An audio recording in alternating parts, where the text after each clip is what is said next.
नमस्कार विद्यार्थी मित्रांनो, टीईटी सर्व शिक्षकांना शिक्षक पद टिकवण्यासाठी बंधनकारक आहे आणि पदोन्नती घेण्यासाठी बंधनकारक आहे। या संदर्भात कोर्टाने 1 सप्टेंबर 2025 ला निकाल दिला आणि ही बंधनकारक सगळ्या शिक्षकांना झालाय।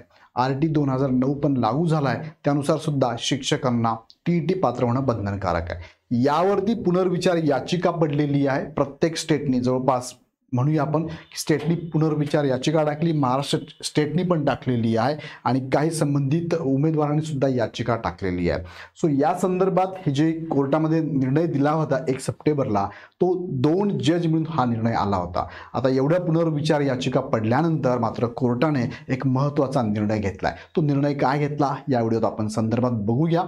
याबद्दल डिटेल्स व्हिडिओ मी वेळोवेळी घेत आलेलो आहे, त्यामध्ये वेळोवेळी सगळे मुद्दे पण मांडलेले आहेत। तुम्ही सगळे व्हिडिओ बघत असेल, तुम्हाला पण कळत असेल। सो या संदर्भात बघूया आता कोर्ट काय निर्णय घेतोय पुढे भविष्यात, त्या संदर्भात माहिती थोडक्यात घेऊया। हा व्हिडिओ शेवटपर्यंत बघा।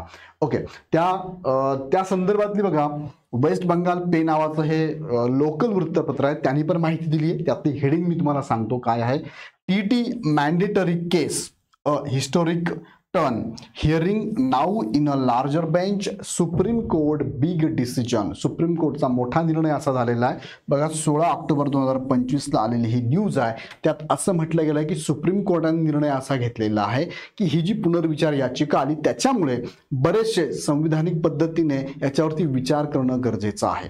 सो याच्यावरती विचार करण्यासाठी इथे जे बेंच असेल ते बेंच कसं असावं, लार्जर बेंच असावं, असा निर्णय सुप्रीम कोर्टाने घेतलेला आहे। त्यामध्ये परत आज तक न्यूजपेपर आहे, आज तकला इथे त्यांनी बातमी दिलेली बघा। टीटी अनिवार्यता पर बड़ा फैसला, सुप्रीम कोर्ट ने मामला बड़ी पीठ को भेजा, अब विस्तृत सुनवाई होगी। म्हणजे एखाद्या वेळेस जेव्हा मोठे बेंच दिलं जातं त्यावेळेस त्या संदर्भातली त्या केस संदर्भात डिटेल डिस्कशन केलं जातं। त्यामुळे कोर्टाला वाटलं की हे मोठ्या बेंचकडे हे वर्ग करण्यात यावं। या संदर्भात बघा, सुप्रीम कोर्टमध्ये सुनवाई झाली आणि ज्यांनी निर्णय दिला होता जस्टिस दीपांकर दत्ता आणि जस्टिस ऑगस्टिन जॉर्ज मसिह, हे ज्यांनी निर्णय 1 सप्टेंबरला दिला होता की सगळ्यांना टीटी कंपल्सरी करण्यात यावी, त्यांनी सांगितलं की इस याचिका के कई कानूनी प्रश्न और पहलू है, लिहाजा ये पीठ इस मामले को ऐसे ही अन्य समान मामले के साथ सुनवाई के लिए चीफ जस्टिस के पास अग्रसारित करती है, ताकि बड़ी पीठ का गठन कर इस मामले में जुड़े सभी पहलुओं को विस्तृत सुनवाई के बाद उन वैधानिक प्रश्नों के उत्तर दिए जा सके। म्हणजे मोठ्या पीठाकडे देण्याचा उद्देश काय असतो, संविधानिक पीठ जेव्हा सुप्रीम कोर्ट मोठ्या बेंचकडे केस का देतं त्याचा उद्देश असा असतो की जेव्हा कायद्याचा महत्त्वाचा किंवा गुंतागुंतीचा प्रश्न असतो त्यावेळेस मोठ्या बेंचकडे हा मुद्दा वर्ग करण्यात येतो।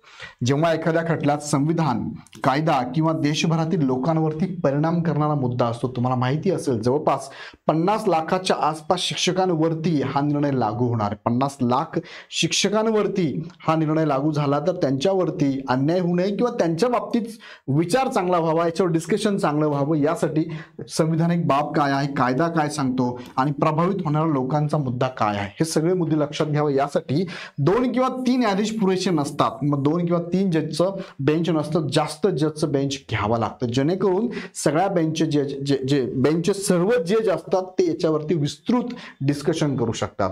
बघा, अधिक न्यायाधीशांची चर्चा व निर्णय आवश्यक असते, अशा वेळी कोर्ट तो खटला लार्जर बेंचकडे सोपवते। उदाहरणार्थ काय, संविधानिक काही बदल असेल, आरक्षणाबाबत असेल, धर्म स्वातंत्र्याबाबत असेल किंवा शिक्षणातील शैक्षणिक धोरण असतील, जसं की आत्ताचा मुद्दा शिक्षणाबाबत आहे, शैक्षणिक धोरणाबाबत आहे, शिक्षक पात्रतेबाबत आहे। सो प्रभावित होणारा वर्ग खूप मोठा आहे, देशभरात आरटी लागू झालेला आहे। सो प्रभावित होणारा शिक्षक हा पूर्ण देशभरातला आहे, 1 ते 8 वर्गातला। सो त्या संदर्भात हा निर्णय मोठ्या बेंचकडे देणं संयुक्तिक आहे। आता त्यामध्ये पण बघा, बेंचचे प्रकार कसे असतात, डिव्हिजन बेंच असतात, 2 किंवा 3 न्यायाधीश असतात, सामान्य अपील असतं, गुन्हेगारी किंवा नागरिक खटले असतात, जे की आत्ता सामान्य नागरिक खटला म्हणूया, सामान्य अपील म्हणूया, ते आत्ता जे 2 न्यायाधीशांनी हा निर्णय दिला होता। त्यानंतर कॉन्स्टिट्युशनल बेंच जी असते, ज्याला 5 किंवा अधिक न्यायाधीश असतात, संविधानाशी संबंधित प्रश्न असेल तर. आणि लार्जर बेंच केव्हा असते, 7, 9, 11 किंवा 13 जजचं हे लार्जर बेंच असतं. अतिशय महत्वाचे किंवा विरोधी निर्णय असलेले खटले असतील त्या संदर्भात हे लार्जर बेंच असतं.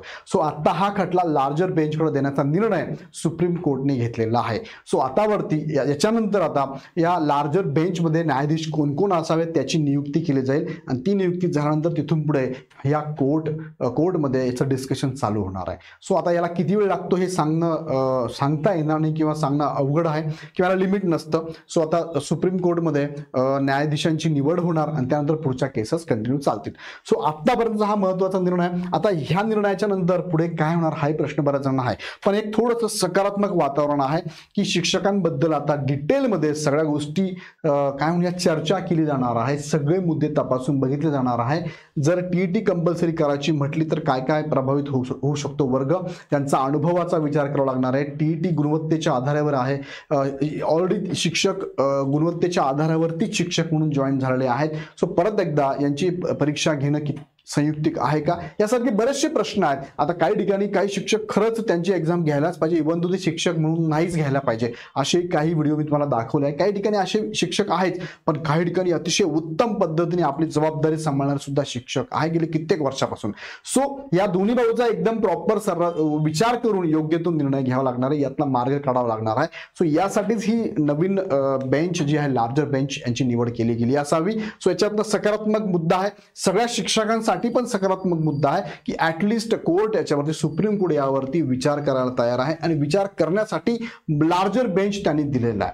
सो नक्कीच सगळ्या शिक्षकांसाठी आनंदाची बातमी आहे. मात्र याच्यामध्ये खरंच चांगला शिक्षक आहे त्याला योग्य न्याय मिळाला पाहिजे आणि जिथे खरंच त्या शाळेमध्ये जो आरटी आहे लहान मुलांना 1 ते 8च्या वर्गाच्या मुलांना तो हक्क आहे, तो हक्क पण अबाधित राहिला पाहिजे. त्यांना सुद्धा चांगल्या शिक्षकाकडून शिक्षण मिळालं पाहिजे, जे की काही ठिकाणी खरंच या शिक्षकांची जी निवड झाली ती संयुक्तिक आहे का हे पण चेक करावं लागणार आहे.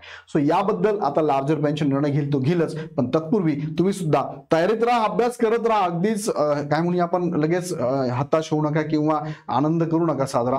तुम्ही याच्यावरती काम चालू ठेवा, अभ्यास चालू ठेवा. अभ्यास चालू करत असताना इग्नाइट अकॅडमीच्या बॅचेस पण अवेलेबल आहे. दिवाळीनिमित्त 20% सूट आहे, तुम्ही बॅचेस घेऊ शकतात. आणि काही शंका असेल आमच्या टीमला कॉल करा. यावरती अपडेट मी देत राहतो, पण ही अपडेट तुम्हाला कशी वाटली मला कमेंटमध्ये कळवा आणि आवडली असेल तुमच्या सगळ्या मित्रांना सगळ्या ग्रुपमध्ये पण नक्की शेअर करा. पुन्हा व्हिडिओ नेक्स्ट व्हिडिओमध्ये. धन्यवाद.